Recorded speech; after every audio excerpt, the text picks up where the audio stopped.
Okay, we are on camera. Okay. Today is Monday, June 27th, 2016. My name is Sue Verhoff. I'm Director of Oral History and Genealogy here at the Atlanta History Center. With us today is Ed Woods, who is a volunteer with the Veterans History Project, and Tony Lett, who is a friend of our interviewee today. And we are very, very honored to have with us a World War II veteran, Charles J. Turner, Jr., who served with the 101st Labor Supervision Center with the 7th Army during World War II. And he is here today to share his story as part of the Atlanta History Center's Veterans History Project, which is conducted in partnership with the Library of Congress. So thank you, Mr. Turner, for your service, and thank you for coming today. Thank you. And to begin the interview, can you just state your name and the city in which you currently reside? My name is Charles Turner, and I live here in Atlanta. All right. And if you would, tell us a little bit about your growing up years. All right. I was born at Piedmont Hospital here in Atlanta on February 11th, 1927. My parents lived in southwest Atlanta, just off of Lucile Avenue. And that's where I lived up until many years later when we moved over to the Sandy Springs area. I attended the J.C. Harris Grammar School, which was on Lucile Avenue, a little less than a block from where I lived, so getting there and back was no real problem. The school was very much different than schools are now. The grammar school then went from grade 1 through grade 6, and it was really a lot of fun in those days. The neighborhood was very stable. I think everybody except maybe one family on our street owned their own home, so there was not a great deal of moving around and new people coming and going. And there were a number of children my age in that area that went to the school there. And we had a great time. We did things that children don't do now. We got out and roller skated in the street. We played games that they probably would say were gross nowadays. We played Simon Says, Red Light, that sort of thing, which I guess the children now have never heard of. So we grew up in an entirely different atmosphere then, and it was really great. You really learned a lot. You met a lot of people. And that was just a great neighborhood in which to grow up. When I was in about the third or fourth grade, one of my schoolmates lived not too far from me, but he lived in an area where there was some Civil War fighting. And he brought in some mini balls that he'd picked up in the area, and that really got me interested in the Civil War. And from that time on, I've been really hooked on it. I collected relics and studied the war ever since then, which that would have been 1935 or 36.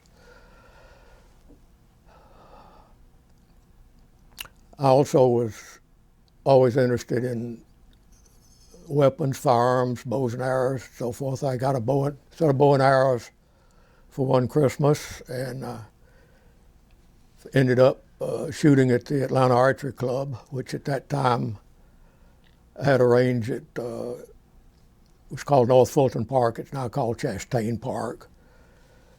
And my mother and father got interested watching me shooting, and it ended up that they both joined the Archery Club also. As I mentioned, I was interested in shootings, and I think about the third grade, my daddy got me a .22 rifle and taught me how to use it safely. And we used to go out to Fort McPherson. At that time, civilians had access to go into two of the rifle ranges they had there. And my daddy and I used to go out on the weekends, and I would shoot my .22, and he would shoot a .32 pistol he had. So we both got to be pretty good at shooting, which served me well in later years when I got into service.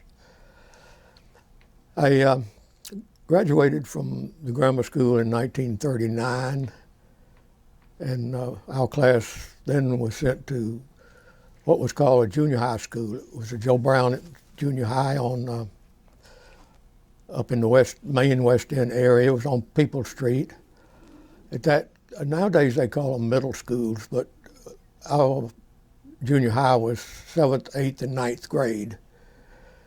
And it was a little less than a mile, so sometimes I walked to and from the school. Sometimes I rode my bicycle. And if I was lucky, my daddy or my aunt would drop me off in the morning, and I would walk home. I think my favorite subjects were science and mathematics. And we were out at North Fulton Park shooting at the Archery Club on Sunday, December the 7th, 1941. And some of the other members who showed up late told us that the Japs had bombed Pearl Harbor. Well, nobody knew where Pearl Harbor was, but we soon found out. That pretty much changed the life of everybody in school and out. We had shortages of food, tires, rationing of food and gasoline and so forth.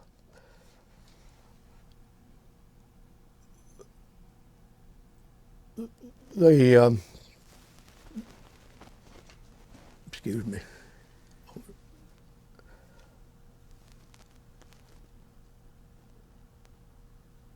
They started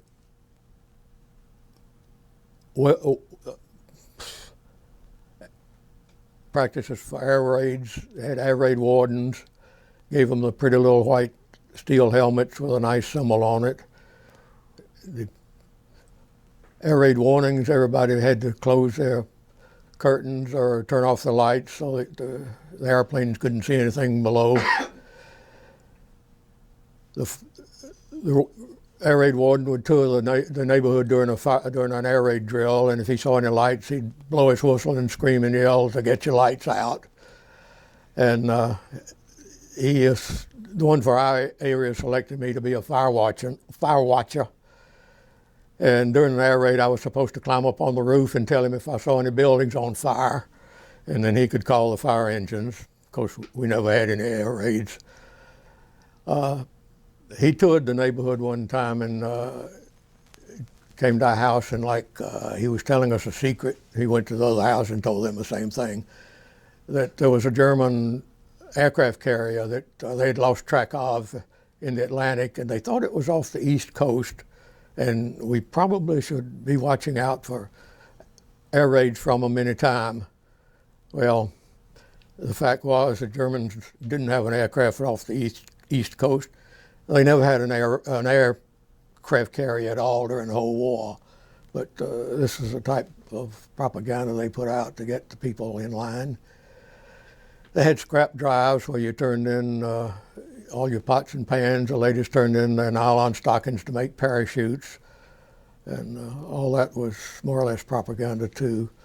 There was a scrap collection site at our old grammar school, and I would mosey up there to see what was being turned in. Somebody threw in a World War I steel helmet, which seemed like a waste of historical elements to me, and I didn't think that was a good idea. Well, that helmet's now on a shelf at my house, along with a similar helmet that my uncle had during World War I. He served in France with the Signal Corps.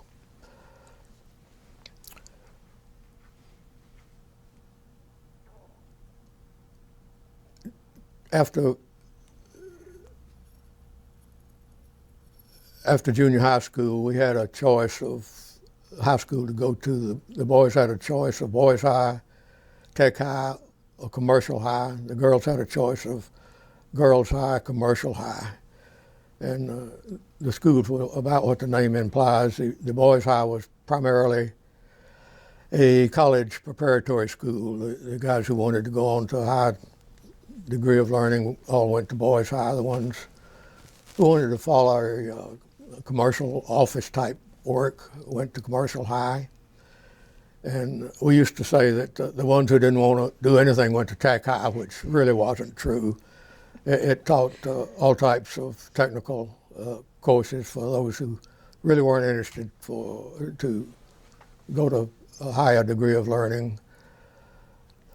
My favorite subjects in high school were, I think, probably chemistry, physics, and ROTC. I was really inclined toward the military, and I enjoyed the ROTC very much. I tried out for the rifle team and very easily made that.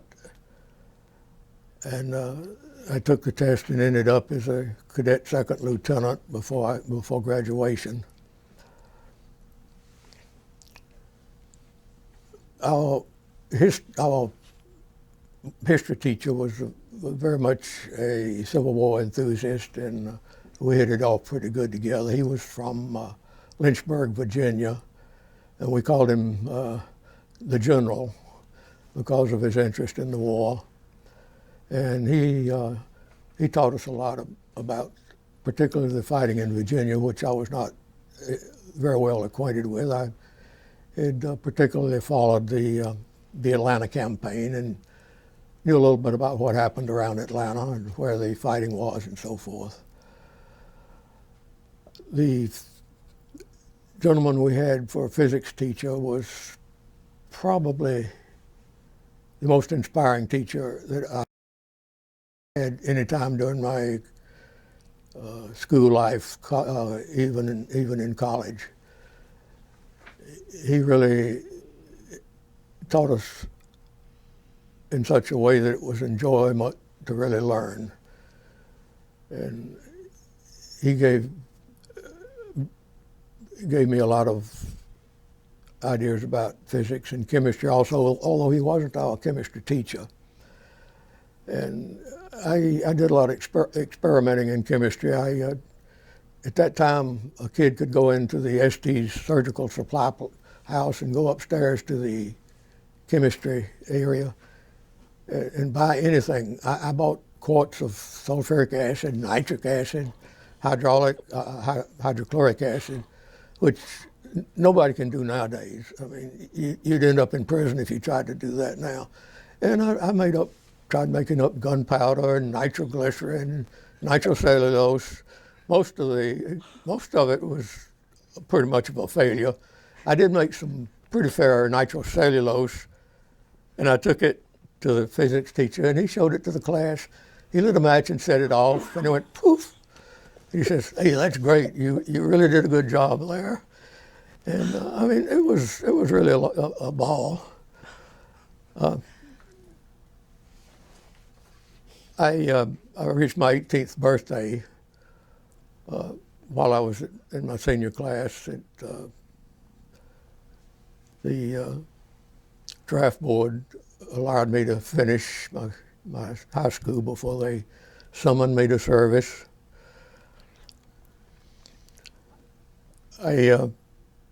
After I graduated, which would have been in May '45, they sent me a notice that they would like for me to appear at Fort Mac on, I think it was June the 11th, 1945.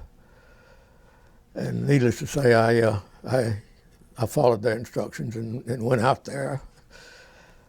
We processed, I don't know, 2 or 3 days. We had interviews. We took the AGC exam, which is the Army General Classification Test. We had physicals, interviews for the 2 or 3 days, and they finally swore me in, I think, June the 14th of '45. And of course, I immediately was put on KP, which was a new experience for me.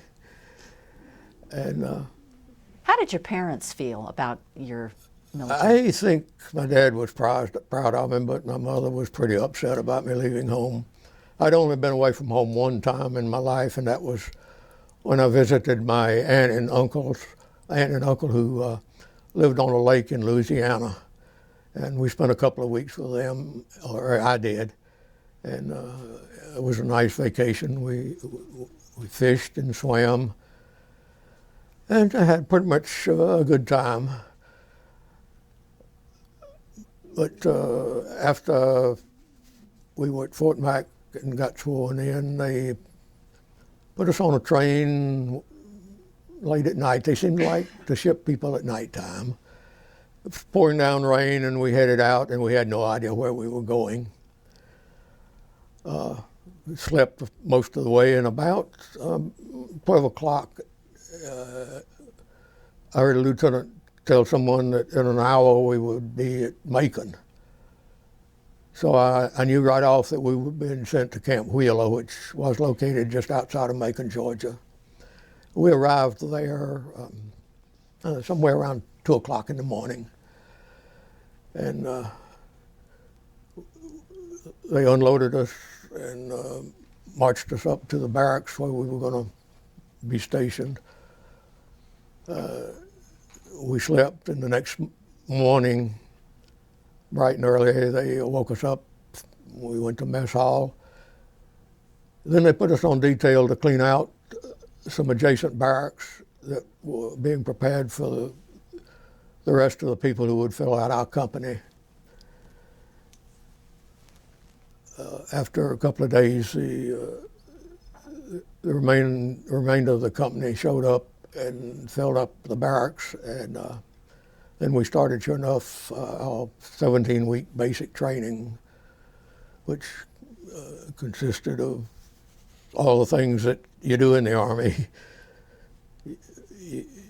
You march, you drill, you serve KP, you do guard duty, you go through weapons training, calisthenics, more classes, more marching, more training, and of course you go through the dispensary and get shot in both arms with all sorts of shots for this, that, and the other. Again, I was one of the first ones who was lucky enough to get KP. I seemed to get all the details pretty soon, and sooner than the others. I also got guard duty, and we went to classes, and they told us all about how to serve as guards, how to challenge everybody, you know, advance and be recognized, what's the password, although we never had any passwords. And then came my turn to do the guard duty, and I drew a shift that I think was something out from 12 o'clock till something. I don't remember how many hours it were. But the only thing you saw was street lights, and you heard katydids and crickets, and you saw nobody and heard nobody. One of my part of my guard post was along the highway that passed through the main road that passed to camp. It wasn't really a highway, but it was the road that buses took when they came in from Macon. Right by the road was quarters, visitors' quarters, where officers could meet their wives and spend a little time together. And in front of that building was a bench where people could sit in their spare time or what. And as I passed that post on my rounds, I saw someone sitting there. It was pretty dark. There were street lights. You could see, you could discern people and things like that. And I thought, well, now I've seen on television, on radio, that we didn't have television. I've seen in the movies and on radio where they would test new guards to see if they were really on their toes. I said, maybe this is one of those tests. I better make sure I challenge this guy in a proper manner. So I walked up and I said, who goes there? And no reply. And I couldn't say advance and be recognized because he was sitting down. But I told him to stand up and be recognized. And he stood up right off the bat. I could tell he was drunk. He didn't know what was going on, where he was, how he was going to get around. So I said, this guy's going to be in trouble finding his way home. I better follow procedures and call the corporal of the guard and let him take care of it. So there in the middle of the night, I yelled out, "Corporal of the guard, post number 4." Well, the next post up, I heard the guard say, "Corporal of the guard, post number 4." And it went on up the hill a little south of edge time, Corporal of the guard, post number 4. And about that time, a head appeared at the open window right about where this guy was sitting. And I could tell it was a male, and by his voice, I knew he was, by the authority in his voice, I knew he was an officer. "Soldier, what's going on out there?" I said, "Sir, we have a man here that needs help." He said, "Okay, keep the noise down." And I waited and waited. No corporal of the guard appeared. I took a deep breath. Again, "Corporal of the guard, post number 4." And again, corporal of the guard, post number 4, went up the hill. Eventually, the corporal of the guard appeared, and I could tell he was as mad as a wet hen. I had awakened him in the middle of the night. He said, "What the heck?" And he didn't really say heck. "What's going on, soldier?" And I said, "This guy's too drunk to find his way home. I think he needs some help." He said, "Okay." He took him by the arm and said, I'll try to find out where he belongs." And about that time, here is the head again at the window. "Soldiers, what's the matter out there? I told y'all to knock off the noise. Knock it off and get away from here so we can have some sleep." Okay, sir, I finished walking my post, and the corporal of the guard apparently found where this guy was supposed to be. And I finished my guard duty. Well, in the morning, the word was over the whole camp. "Turner, you going to find some more drunks tonight?" "What are you going to do? You going to find somebody else?"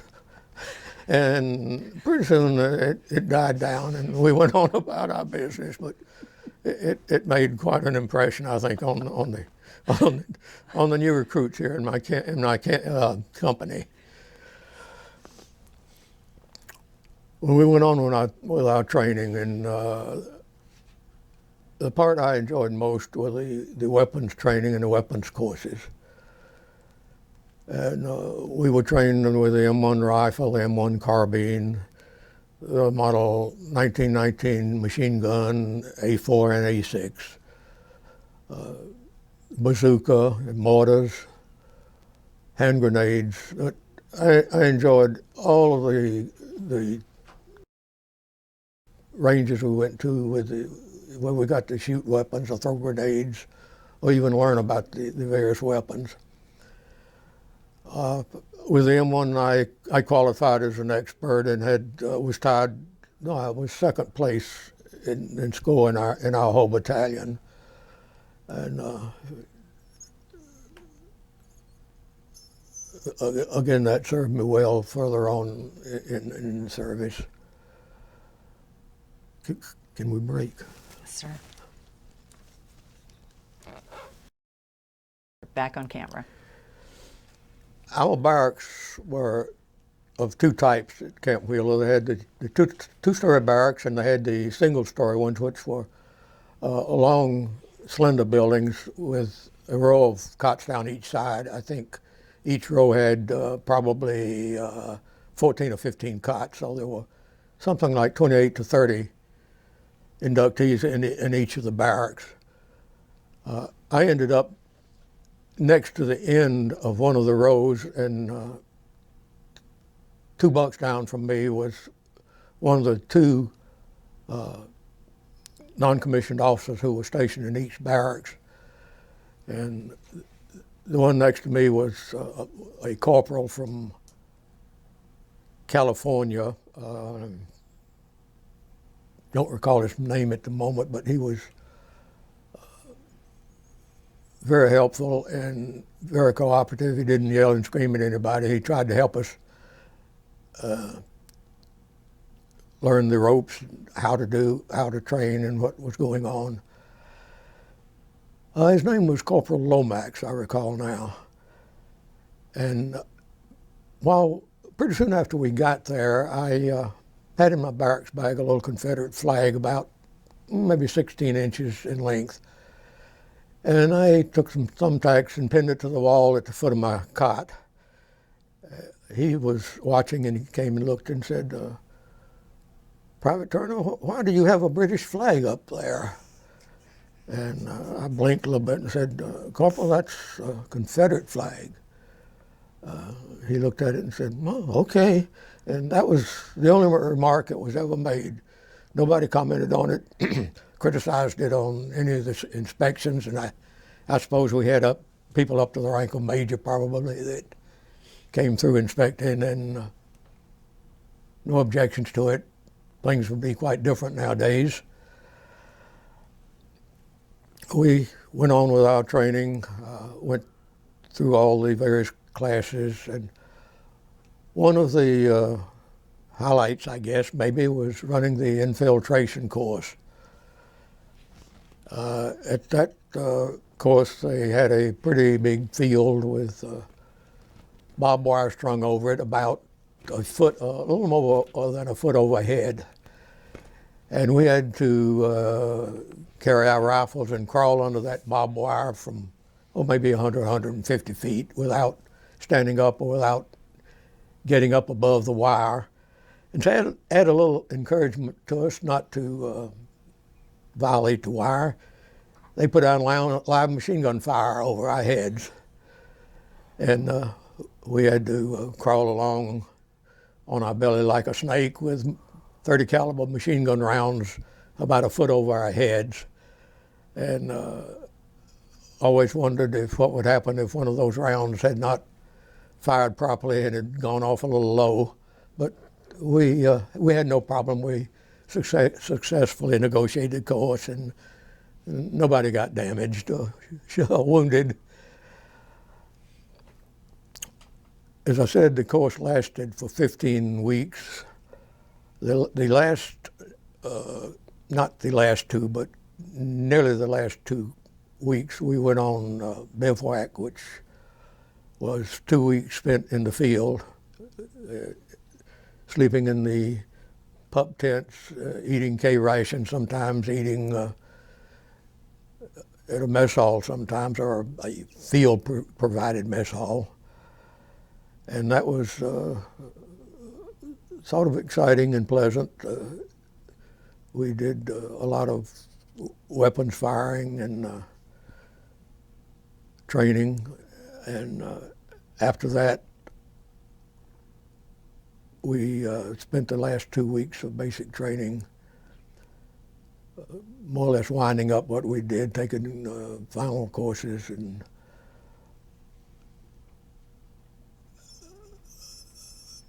I'll back up a moment. VJ Day came while we were in the middle of our training. And we heard that an atomic bomb had been dropped on Japan. Nobody knew what an atomic bomb was. And there was a lot in the papers about it. And eventually, after the second bomb, Japan surrendered. And they planned a big parade for VJ Day. Everybody had to put on their dress uniforms, and they erected a big gate, a symbolic gate, which we were all going to march through on VJ Day.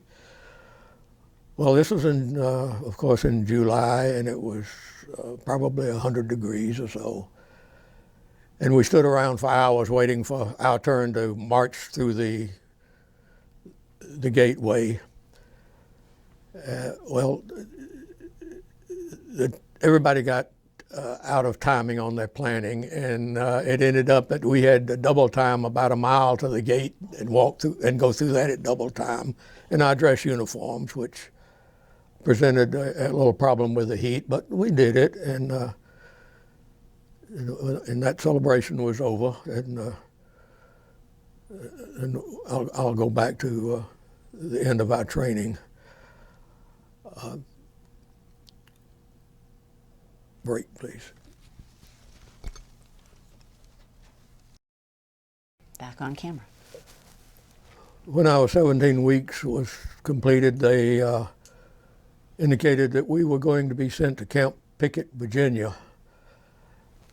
They put us on the trains and said we would have a 15-day delay en route to go home and visit. And then after that, we were to continue our train journey up to Fort Pickett. From there, we would be sent somewhere to complete our service. After we reached Camp Pickett, we got off the train and found out that the train station was in Blacksburg, Virginia. We found out we were about 50 miles from Camp Pickett, and we had to figure out how to get there on our own. And there were several people from my barracks and basic training who were also there to go to Camp Pickett, so we figured how we were going to get there. We finally found a taxi cab and the driver told us for $50 he would drive us down to Camp Pickett. Well, there were 5 of us there. We decided that $10 apiece to get to Camp Pickett was probably a good investment. So we pooled our money and gave the driver his $50. And he said, I'm going to take you right to the door of where you're supposed to report down there. I'm real familiar with the place. Well, we got in the taxi and he floorboarded it. And I think he went with it wide open all the way to Camp Pickett. And he took us to the main entrance and went about 2 buildings down from the entrance. And he said, okay, fellas, see those barracks there? That's where you are supposed to report.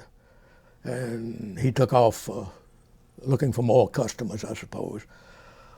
Well, it didn't take us long to figure out when we went up to that barracks that it was a wax barracks. And they said that we weren't supposed to be there. We finally found somebody, I think it was the MP who was in the area. He told us how to get to where we were supposed to report. And it was about a mile and a half away. And we had our barracks bags, which weighed, I don't know how much, 30, 40 pounds maybe. So we swung those over our shoulders and we started out. And it was a very hot day, to say the least. And one of my friends who was with us was susceptible to sinus problems. And he choked up pretty soon on the walk, so I had to take his barracks bag and swing it over my shoulder, and we made our way on to where we were supposed to report. We finally got there fairly exhausted and hot and sweaty in the September heat, or October heat, I guess it was. We found that Camp Pickett was quite a bit different from basic training. We were more or less treated like we were humans. And the non-coms were very polite to us. The meals changed quite quickly from what we were used to. We had chicken quite frequently. We had ice cream, cookies, and cake. And I think they were setting us up, really. But they put us into various platoons, and we did all the paper processing preparatory to being shipped out. I was selected as an acting corporal of our squad, and after we received all of our instructions, paperwork, so forth, they put us on a train. Again, we didn't know where we were going. We suspected we were going to POE in New York, which turned out to be true. Again, they put us on at night, and we slept on the train. We woke up. We were along the seacoast. We could see boats in the ocean, so we went through Washington. We got to see the Capitol and Lincoln Memorial, the Pentagon. And somewhere later on in the day, we arrived at the dock area, and they unloaded us on the piers there along the dock. Loaded us on a troop ship. It was the USS Lejeune, and they took us down way below decks and put us in where we were going to be quartered. Pretty big area, and was equipped with steel bunks with canvas on them, 4 bunks high and two rows adjacent. Only way I got a top bunk. Always got the short end of these deals, seems like. And you had to climb on the bunks below you to get up to the top bunk. Well, when the bunks were occupied and you climbed up, you usually stepped on somebody's hand or arm, and you were chastised severely for that by the occupant of the bunk. We had no cover, no mattresses on the bunks. We slept with used our life preservers for pillows and our overcoats for cover. And the majority of the people got seasick after we sailed. And I'd been used to boats, going deep sea fishing at St. Simon's, and I loved it when the water got rough. So I had no problem with getting seasick, but a bunch of them did. I was selected to operate a library which they maintained for the use of the troops. We issued books to anybody who wanted them and got them back and put them on the shelves. We didn't get as many books back as we issued. But that's the way I passed most of the I think 9 days that we were at sea. It was not a very pleasant journey. The latrines got stopped up and people were seasick, and the whole area smelled pretty bad. And nobody seemed to desire to clean the things up, correct any problems like that. We had 2 meals a day. At lunch we had a sandwich and a cookie. And the evening meal was generally something a little more like Spam and maybe noodles or something that didn't appear very tasty at the time. But eventually we reached Le Havre, France. And when we entered the harbor there, it was pretty messy. It was quite a few ships that had been sunk by enemy action or being scuttled. And I took some photographs of the mast and tops of ships that were above the water. When we debarked, we were assembled in a big area near the docks and loaded on 2.5-ton 6x6 trucks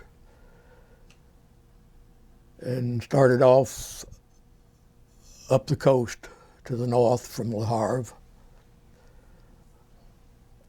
It was perhaps a hour, 2-hour journey up the coast, and we arrived at one of what were known as the cigarette camps. They had a number of camps where troops were billeted before being sent to the various parts of Europe, and each camp was named for a brand of American cigarette.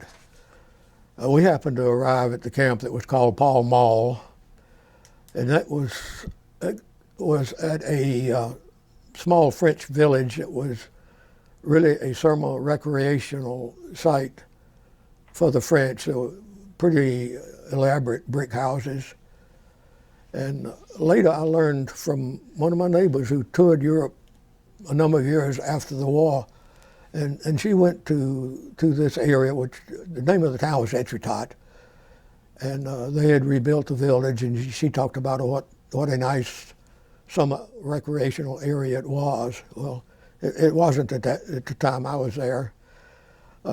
Most of the doors had been removed from the buildings for firewood by the Germans who occupied the village before we were there. There was no running water, but we did have 2 housekeepers, a handyman who kept the fires going in the stoves. We actually had stoves to keep us warm for a change. And we were there about 3 days, I think, while they processed our records and decided where we were going to be sent.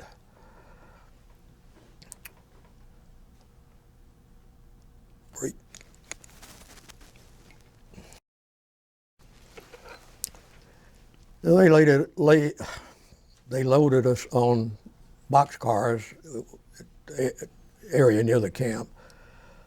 And these weren't the American type boxcars. These were the same cars that the Germans took the prisoners to the labor camps in.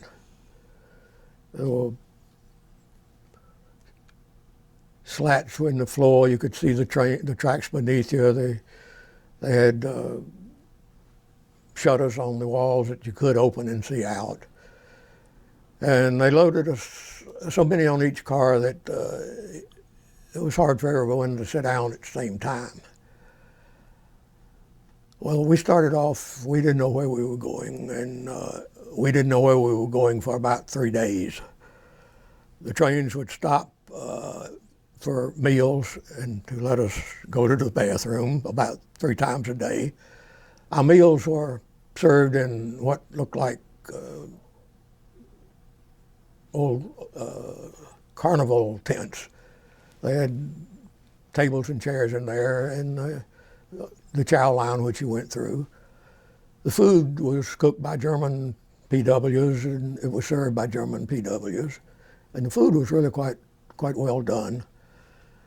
But riding in the boxcars for 3 days, cramped up, either standing or sitting if you had room.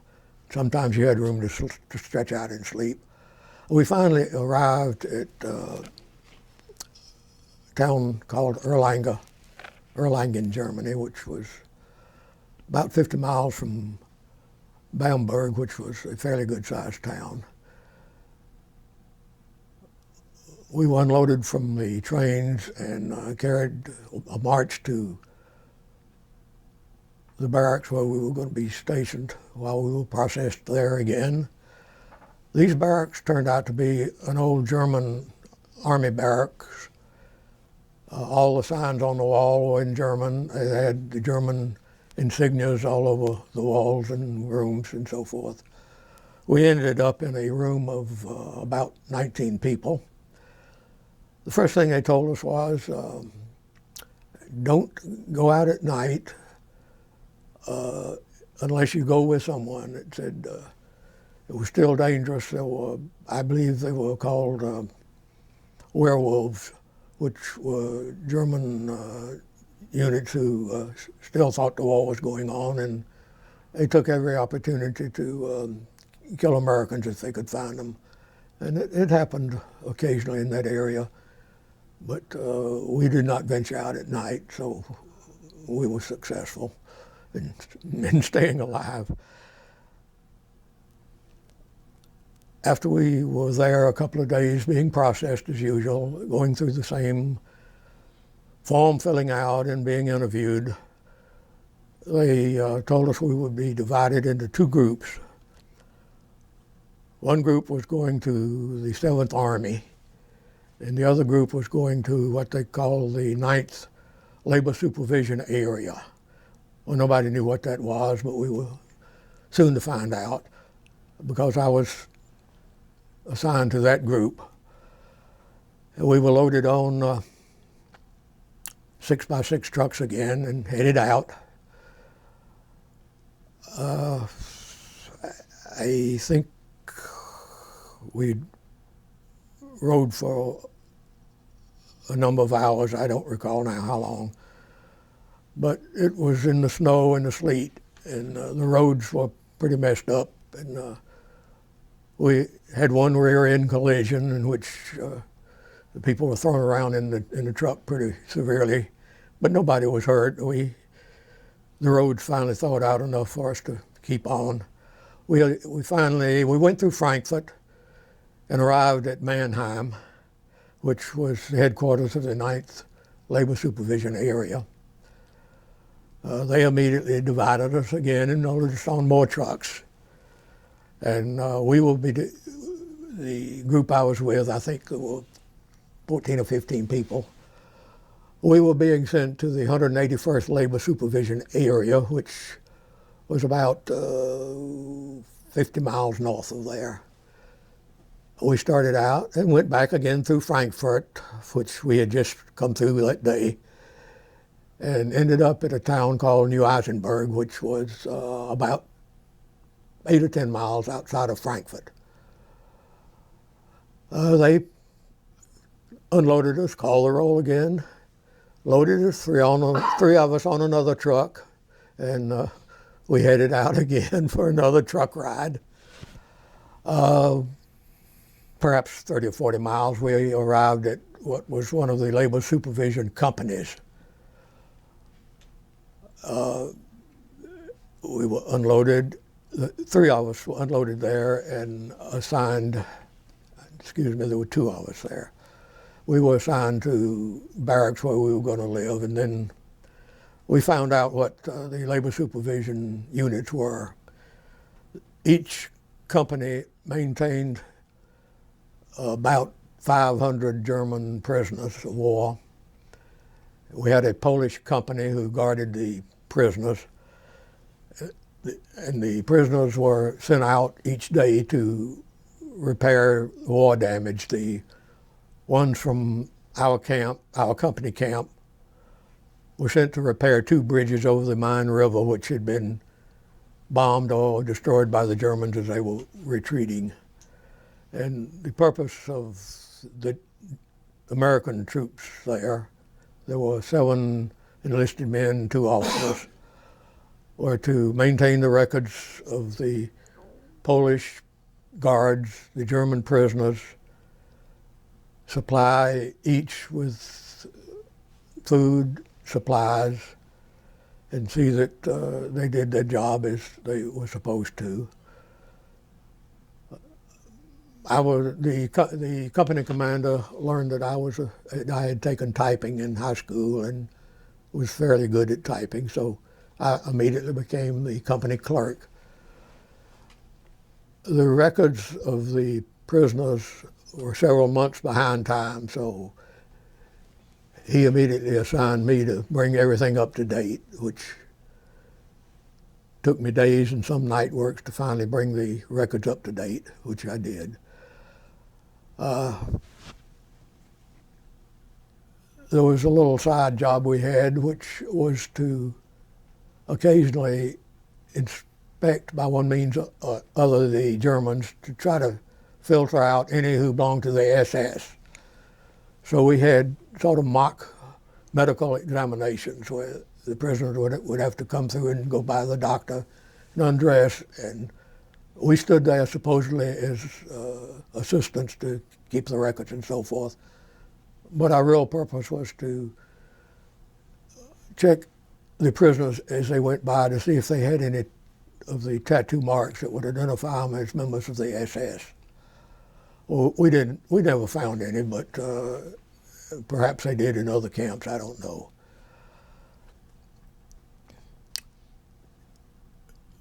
We were there a week or so, and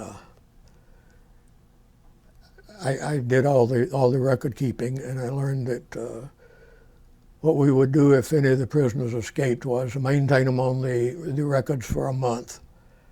And if they didn't turn themselves in or weren't captured, we would drop them from the records and they were free to go their merry way. And we had a few that escaped, a few that were killed during construction work on the bridges. I don't recall that we ever captured any or any ever turned themselves back in.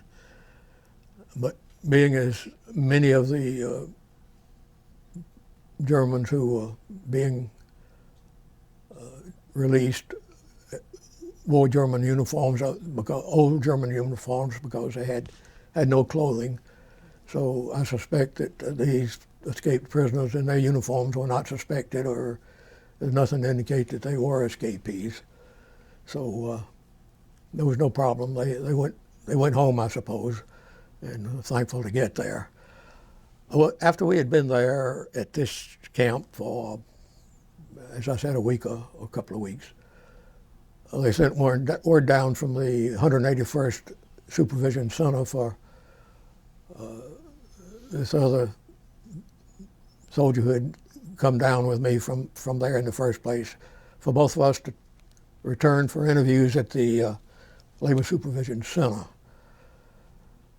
Well, we found out that the center was actually a battalion level organization, and they maintained about 8 or 10 of the individual companies that maintained the prison camps, and they oversaw the activities of all these individual companies. Well, we were interviewed, and they found out that I was a typist. So they said, okay, go back and get your gear. You're going to be stationed here from now on. Come back tomorrow.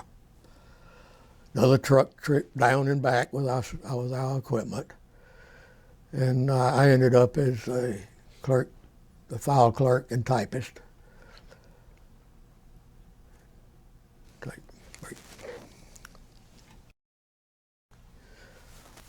Well, my job was pretty much to type the reports that were being sent out from our headquarters to the numerous companies under our jurisdiction, to file the documents and reports that came in from the companies, type the periodic reports that we had to send up to the 9th Supervision Labor Center, which actually was a regimental type organization. So we had the regiment, the battalion, and the company in the line of command. And pretty much learned the ropes of how we operated there. Our organization had 3 buildings, which turned out to be fairly modern German residences. We had one for our billets, one for the office, one for the PX, and it had spare rooms in case we increased the strength of our unit there or needed to provide billets for anybody coming in and out of the area. These were 2-story stucco buildings, fairly modern construction, 2 stories with a basement and an attic. In the attic we had 2 very nice rooms as part of our quarters. The friend who came up from the company with me and I were assigned one large room on the 2nd floor of our quarters. No closets, a large cabinet to put our uniforms and supplies in. The time we arrived, there was no commercial electricity available. Our unit had a portable generator which ran during the daytime and was switched off at night. So at night you used a flashlight if you needed to get around. Most of the time no heat. There were stoves that heated hot water for radiators in each of the rooms, but they built fires in the stove only when someone wanted hot water for a shower. So pretty much we slept in long underwear, a sleeping bag, and maybe our overcoats. But it wasn't really too bad. We managed. All the troops, all the people at headquarters when we arrived were battle veterans who were waiting their turn to be sent back home. The officers turned out to be pretty non-GI, you might say. The discipline was not strict. We could go and come as we pleased, more or less. The adjutant was probably the best officer I ever met during my entire service. We had a CO, exec officer, adjutant, supply officer,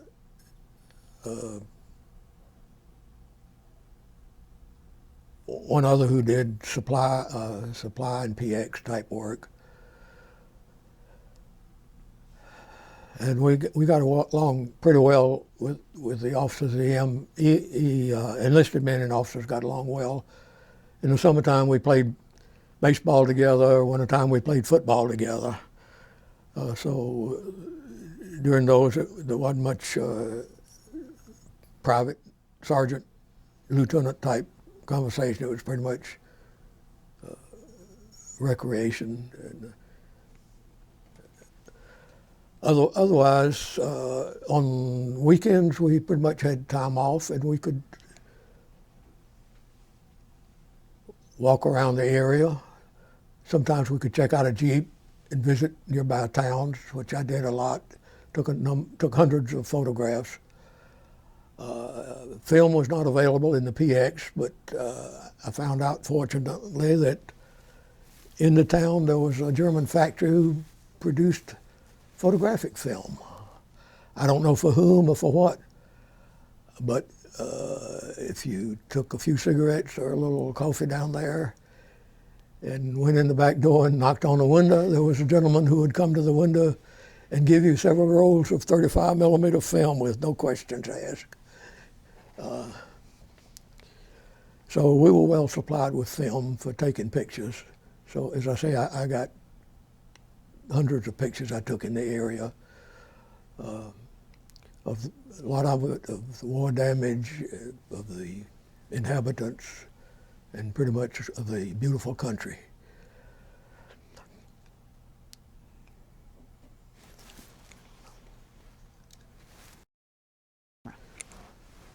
Our officers had separate quarters, which were a block down, a block up, and a block over from where we were. They had a much larger building than we had.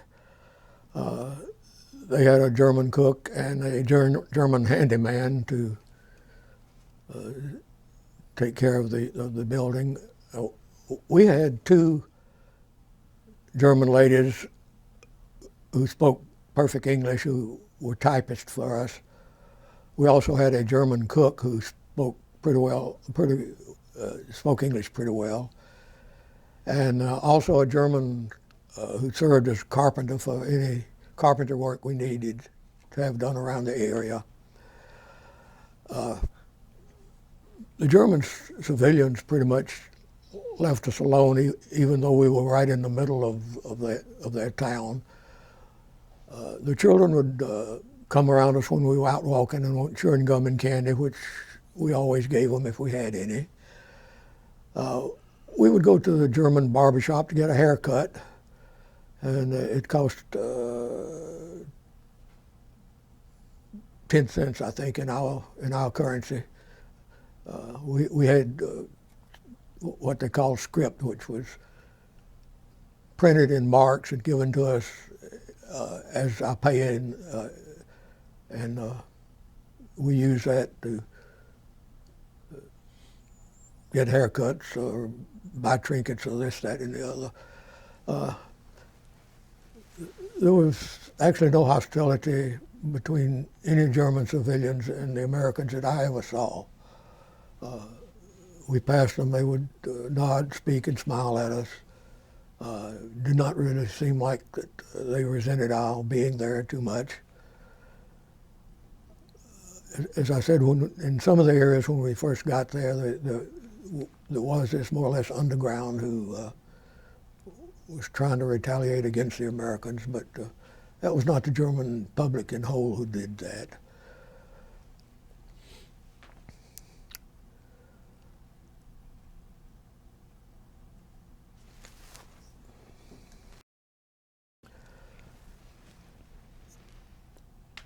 We drove around, as I said, quite a bit, taking pictures. We found a lot of damaged war equipment in the area. Close to our headquarters was an abandoned German landing field.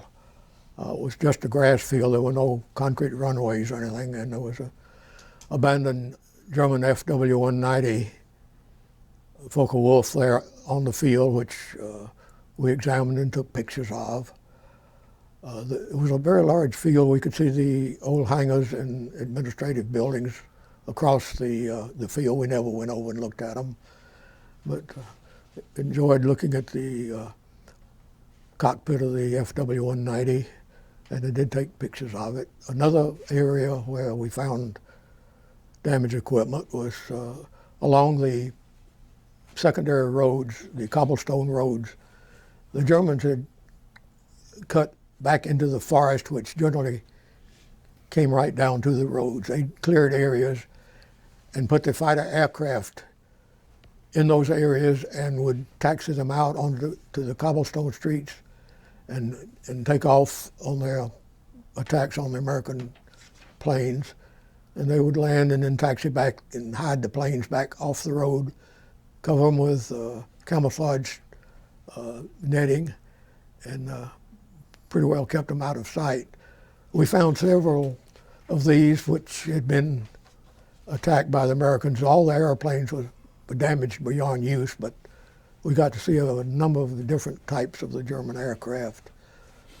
We also found a Sherman tank that had a shell hole through the side of it, and probably had lost all the occupants of it.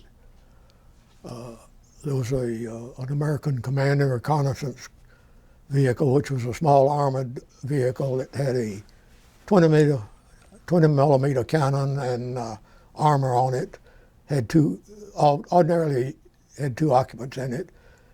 And this particular one had been damaged or destroyed by German fire.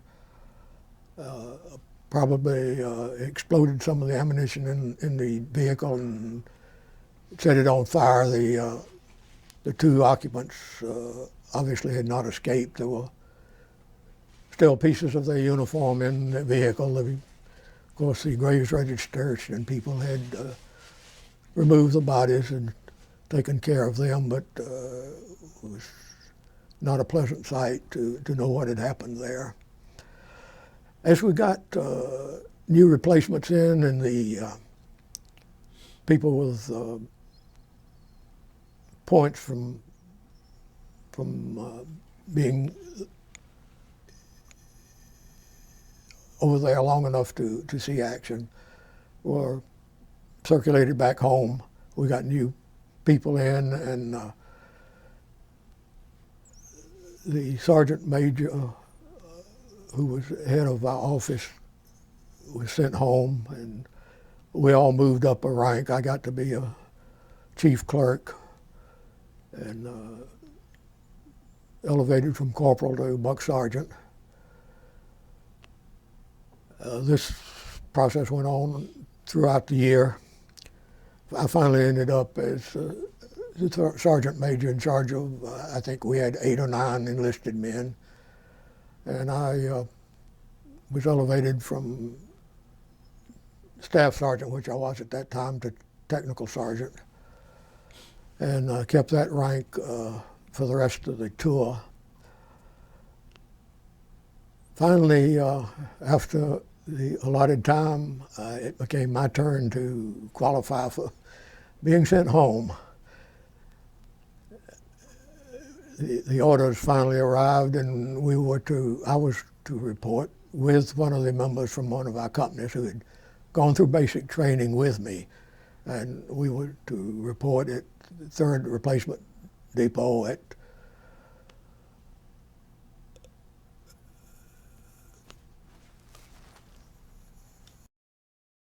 Bremerhaven on the north coast of Germany. We went down to Frankfurt, boarded a German train, which was headed for the north of Germany, and finally got a first-class train ride, much nicer than the boxcars we had been transported in before. We arrived at Bremerhaven and were put in German barracks. It turned out that Germany had an airfield at Bremerhaven, and these were very nice aircraft hangars and barracks. And they were full of 2-story cots for the many people who were arriving. So we chose a cot and again started going through the processing. Being of tech sergeant grade, I was selected to be first sergeant of a company which was designated packets rather than companies. And these packets were to stay together on the shipment back and be processed together to whatever camp we went through to be discharged. So this took several days to process out as usual. We were transported by truck to a very short distance to the harbor at Bremerhaven, which amazingly had very little damage. The giant fuel tanks, cranes, are still there undamaged during the war. And there was several ships tied up there to accept the homecoming troops. We were put on the General Washington, which was a much bigger troop ship than the Lejeune, which was the one we arrived in Europe on. The troops were loaded again way below decks in areas without showers or so forth. But being one of, at that time, one of the first three graders, which was Master Sergeant, Tech Sergeant, or Staff Sergeant, those of us of that rank were loaded or put in the cabins that held four people. One of the ones assigned to my cabin I had known before. The other three were complete strangers, but we hit it off well together. And occasionally we would have to go down and select from the troops below a number of unlucky individuals for various duties, KP, clean up, what have you. The trip back was nine days, I believe. It was a calm sea, and the ship was much larger, so it was a smooth journey. We debarked again in New York Harbor. We were put on a small boat and carried across the harbor right by the Statue of Liberty, which was a pleasant thing to see. And I got some pictures of that, pictures of the buildings of New York. We were put on a train and transported to Camp Pickett over in New Jersey. Or maybe it was by truck. I believe now we were put on a truck rather than train. But anyway, we were hauled to Camp Pickett and unloaded, put in the barracks. And unfortunately, somebody on the ship had come down with a fairly contagious disease. I don't remember now what it was. But they said, okay, everybody on this ship is going to have to stay at Camp Pickett and be examined every day by the doctors to make sure they didn't contract one of these diseases, which I don't remember what it was. But for our packet, I had to call the roll every day, take the troops down to the hospital area, let them go open their mouth in front of the doctor and let him stick a tongue examiner on them and say, ah. It turned out nobody contracted whatever this disease was. But we weren't in quarantine. It didn't really make a whole lot of sense. We could roam the camp at our desire. And if we'd had the disease, we would have spread it throughout the camp. But we still had to stay there and be inspected. Finally, they decided everything was all right. And we were loaded on the train again, headed for Fort Bragg, North Carolina. We arrived there in due time, again through the same processing of filling out forms, answering questions. I still had to call the roll and take our our packet to lunch, to a mess at the prescribed times. Finally, after we went through all of our processing, we were assigned another set of barracks near a big parade field. Finally, our packet was called out. We were lined up. We were handed folders with all of our forms in there.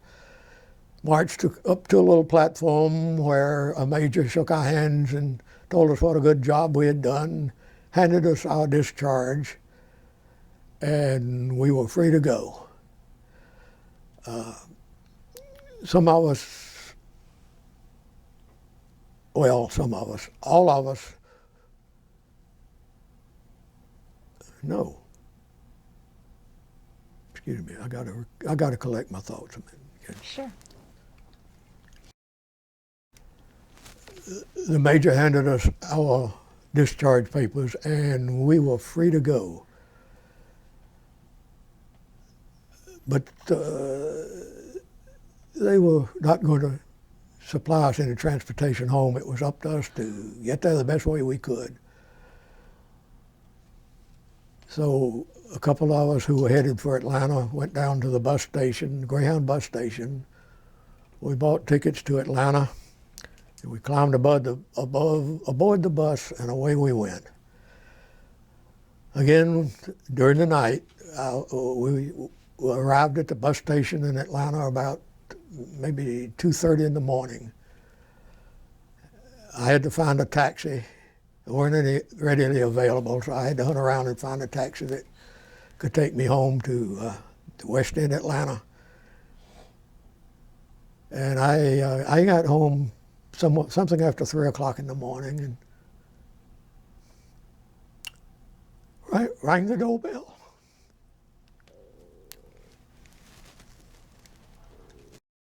Camera. I got to our house about 3:30 in the morning, and walked up and rang the doorbell a couple of times, and I heard my mother yelling, "Charles is home, Charles is home." And Mother and Daddy came running to the door, and of course we had a rather emotional greeting. And I heard my cat meowing. He'd been in the window back in the bedroom. He heard my voice, and he came charging down the hall, meow, meow, meow. He was as glad to see me, I think, as my parents were. Well, after a lengthy homecoming, visiting all the friends and neighbors and so forth, I was looking forward to getting back in school. I was going to Georgia Tech, wanted to take electrical engineering. So I took a little time off and then applied for Tech, was accepted, and entered in, I believe, the fall quarter of 1947. My favorite subjects throughout the freshman year and the second year were chemistry and physics.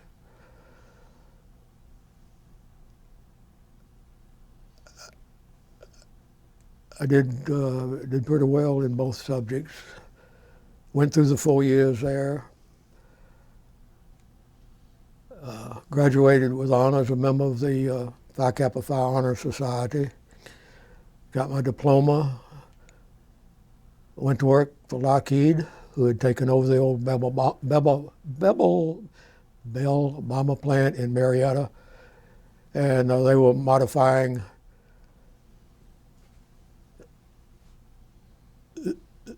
the old bomber aircraft for the Korean War.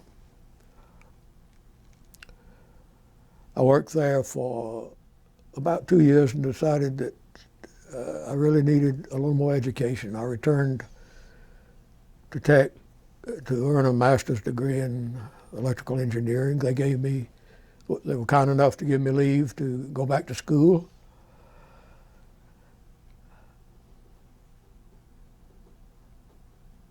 And did another year of courses there at Tech and graduated with a MS and EE in 1955.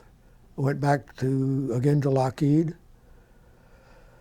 and I worked there until my retirement in 1983. I'd worked on just about every type of aircraft they had, the B-47, the C-130, C-141, the C-5. And it was a varied experience, and I learned a lot about the aircraft industry. The work I enjoyed the most, I think, there was designing test equipment for the C-5 aircraft, which gave me a chance to do a little on my own and develop my skills as an electrical engineer. And following my retirement, I've had a number of years of successfully following my various hobbies of woodworking, studying the Civil War, rifle and pistol shooting. Pretty much had an easy life since then. That's about it. Can I ask you a question? Surely. I'll take you back to your time in Germany. Before you went to battalion, did you have any direct contact with the prisoners that you all were supervising? Only to the extent that we were there when they were conducting physical exams of them. At one time we did have, after I was back to the center, we had a U-boat commander come in and want to speak with our commanding officer. He claimed to have a problem, and that was that one of our truck drivers had run into his car, and he wanted to collect damages. And I don't know what kind of arrangements they made, but he spoke with the commander, who I suppose was trying to be helpful, but I don't think had any authority to make any decisions as to paying him for his damaged car. But pretty much we had no other contact with the German prisoners. Tony or Ed, do you all have any questions? No, not concerning this. Well, at this point, we'd like to give you an opportunity to say anything that you want to say. If this is your time to editorialize, if you'd like to, about how your military experience informed the rest of your life, or what's going on in the country today, or your post-retirement activities, whatever you want to share. I think if I gave you my opinion of what's going on today, I would be cut off the air. I ain't got enough time to hear. I would say, though, that I would not go through that experience again, but I wouldn't take $1 million for having done it. I learned a lot about the world in general, about life, in particular about our military, about what great people we have serving in the military service, how dedicated they are, and how much they're shortchanged in afterlife as our veterans have been. They have not received the recognition they deserve or that they need. Other than that, I really think that about covers my comments.